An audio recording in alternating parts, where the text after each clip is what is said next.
Hello everyone. इससे पहली video में हमने टर्मिनल वेलोसिटी डिस्कस करी थी। अब हम करेंगे बर्नौली थ्योरम, जो कि एक इस चैप्टर का सेकंड मोस्ट इम्पोर्टेंट टॉपिक है। एग्जाम में काफ़ी पूछा जाता है और काफ़ी इम्पोर्टेंट है। बर्नौली थ्योरम हम पूरा डेराइव करेंगे आज। तो सबसे पहले हम डायग्राम बनाते हैं। ये एक ट्यूब है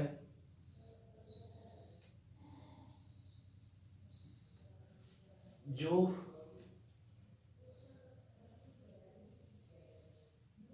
ये एक ट्यूब है, क्रॉस सेक्शनल एरिया ट्यूब, जो हाइट h1, जिसका एक एंड है वो h1 हाइट पे है, एक एंड h2 हाइट पे है। हमने इस ट्यूब से एक स्ट्रीमलाइन वाटर की फ्लो करी। इसका जो एरिया है, एरिया बॉटम का, वो है a1। जब ये इसमें फ्लो करेगा तो कुछ इसकी वेलोसिटी होगी, ये इसमें एंटर करेगा v1 वेलोसिटी से। कुछ दूरी पे जाने के बाद इसमें कुछ चेंज आएगा डिस्टेंस का, जो क्या आएगा डेल्टा टी। कुछ टाइम बाद ये हो गया।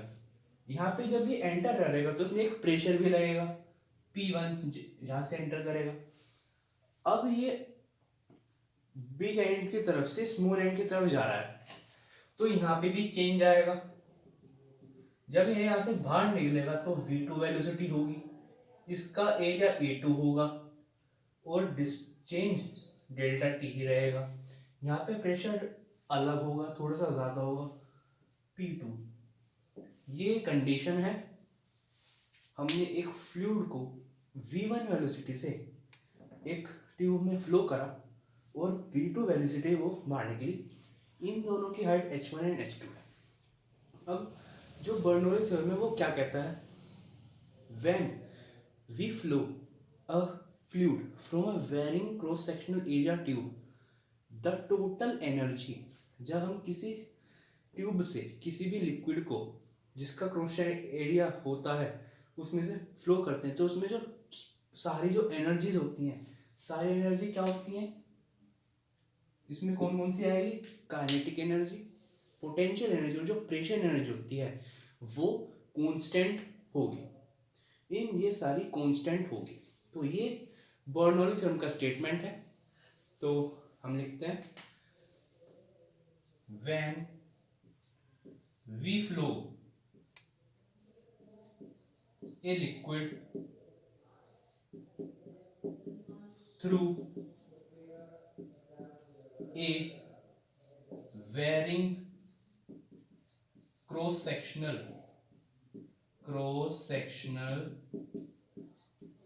area tube,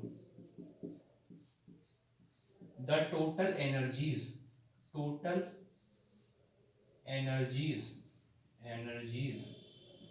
ब्रैकेट में लिख देते हैं हम, kinetic energy, potential energy and pressure energy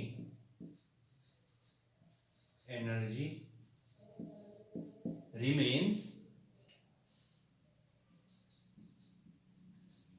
constant।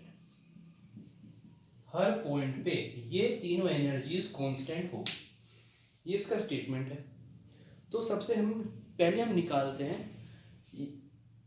v1 और v2। हमारे पास दो वेलोसिटीज है, तो हम जो काइनेटिक एनर्जी में चेंज आएगा वो भी दो बार आएगा। तो हम पहले चेंज इन काइनेटिक एनर्जी निकालते हैं।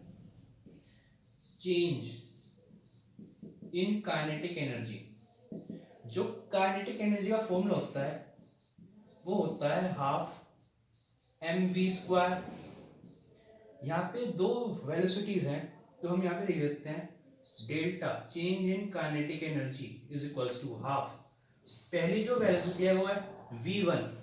ये v1, तो हम इसे उल्टा लिख लेते हैं कि जब हम सब चेंज निकाले तो v2 में से हम v1 को माइनस करेंगे, तो ये v2² minus half m v1²। इतना चेंज आएगा। जब हम इसमें से ये हाफ एम कॉमन ले लेते हैं तो ये हाफ एम कॉमन आ गया, अंदर बचा v2 square minus v1 square. ये काइनेटिक एनर्जी में चेंज आया, ये हमारी इक्वेशन नंबर 1 आ गई। अब हम इसी तरह से पोटेंशियल एनर्जी में चेंज निकालेंगे। नाउ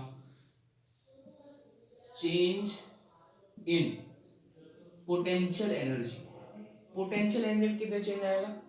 पोटेंशियल एनर्जी का फॉर्मूला होता है since PE is equals to mgh, mgh होता है।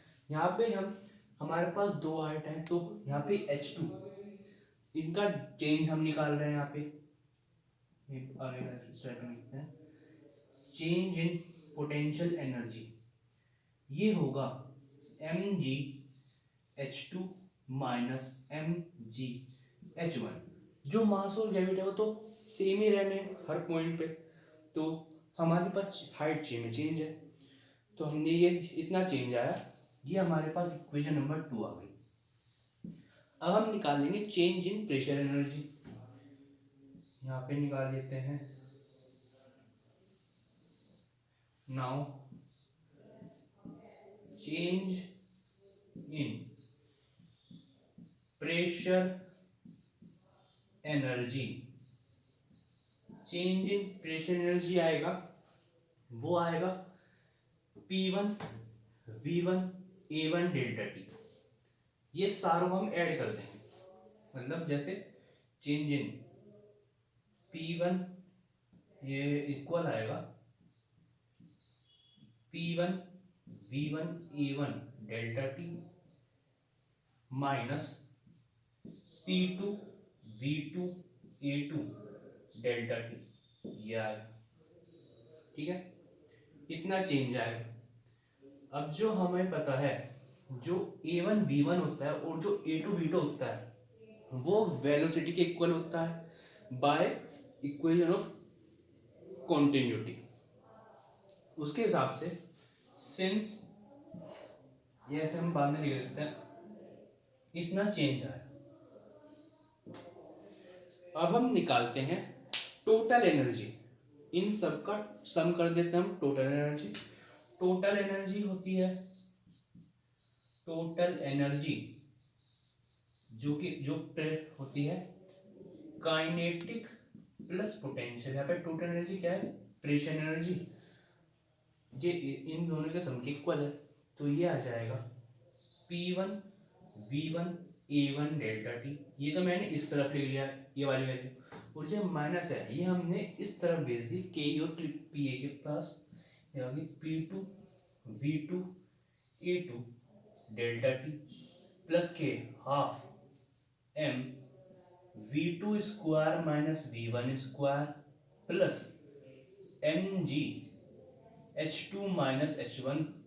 ये यहाँ पे एक स्टेप रह गया है, जो यहाँ पे है ना, हम mg बार कॉमन ले लेते हैं तो ये आ जाएगा H2 माइनस H1। अब हम इसे सोल्व करते हैं, आप इसे नोट कर लीजिए।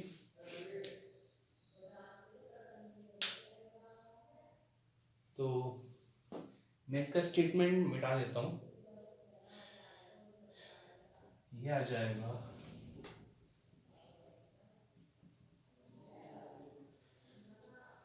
जो P1 है, P1 V1। नाउ सिंस हमारे पास ये तो आ गया, since A1 V1 equal to A2 V2 equal to V by equation of continuity, continuity के हिसाब से, तो हम यहाँ पे चेंज कर देते हैं। So therefore P1 V1 delta T, मतलब ये आ गया, फिर P2 जो V है तो सेम रहेगा V2 डेल्टा टी, ये plus half m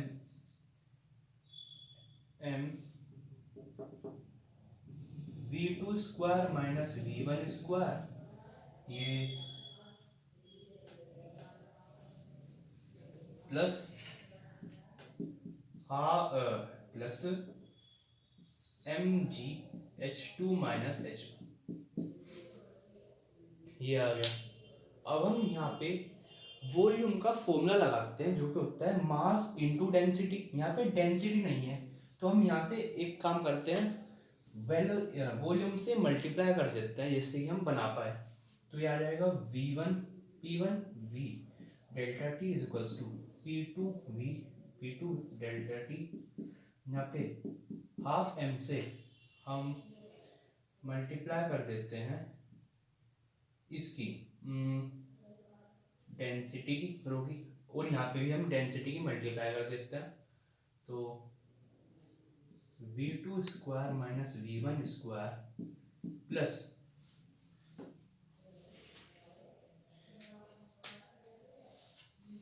plus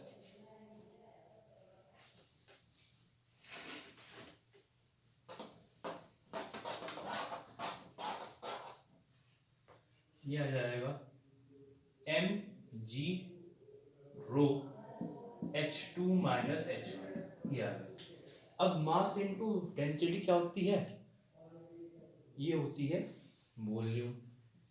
P A delta T is equal to P2 V delta T plus के हाफ V डेल्टा T। यहाँ पे डेंसिटी दो आएंगी क्योंकि एक तो पहले एंड पे आएगा एक दूसरे एंड पे आएगा, तो यहाँ पे डेंसिटी एक हो रह जाएगी ये into V2 square minus V1 square plus ये आ जाएगा V डेल्टा T, ये यहाँ पे भी सेम आएगा रो H2 माइनस H1।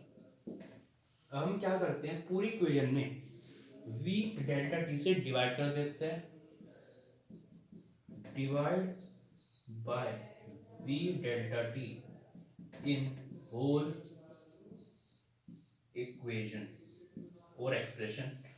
तो हम मल्टीप्लाई कर देते हैं, जब हम मल्टीप्लाई करेंगे तो ये कैंसिल हो जाएगा क्योंकि मल्टीप्लाई में यहाँ पे P1 रहेगा यहाँ पे, तो मैं P2 को इधर ले आता हूँ माइनस P2, ये होगा हाफ, ये कैंसिल हो जाएगा रो V2 square minus V1 square plus के ये रो H2 माइनस H1, ये आ गया।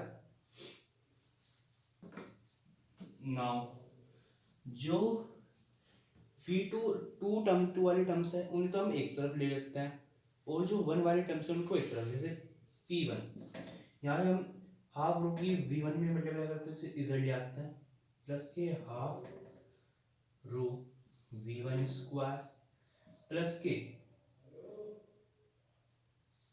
रो G H1, ये आ गया। ये इसका होगा P2 प्लस के half rho V1 square plus के यहाँ पे मास भी आएगा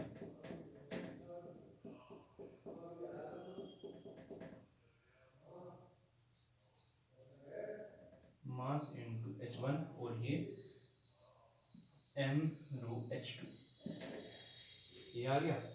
तो जब ये इक्वल आ गए तो ये आपस में इक्वल है तो मतलब ये कांस्टेंट टर्म्स है, तो हम फाइनली एक ये फाइनल रिलेशन आ जाएगा जो कि होता है P1 प्लस हाफ रो, यहाँ पे वन ही आएगा तो रो V स्क्वायर प्लस के M रो H, ये कांस्टेंट आ जाएगा, ये हमारा फाइनल रिलेशन आता है। सो इम्पोर्टेंट टॉपिक है, इसकी कुछ एप्लीकेशंस आती है हमारे सिलेबस में। एक ही एप्लीकेशन इसकी जो है वेंचुरीमीटर, उसका हम डायरेक्ट रिलेशन करेंगे। फिर जो हमारा टॉपिक रह जाता है वो रह जाता है सरफेस टेंशन, जो कि अच्छा टॉपिक है और काफ़ी पूछा जाता है एग्जाम्स में।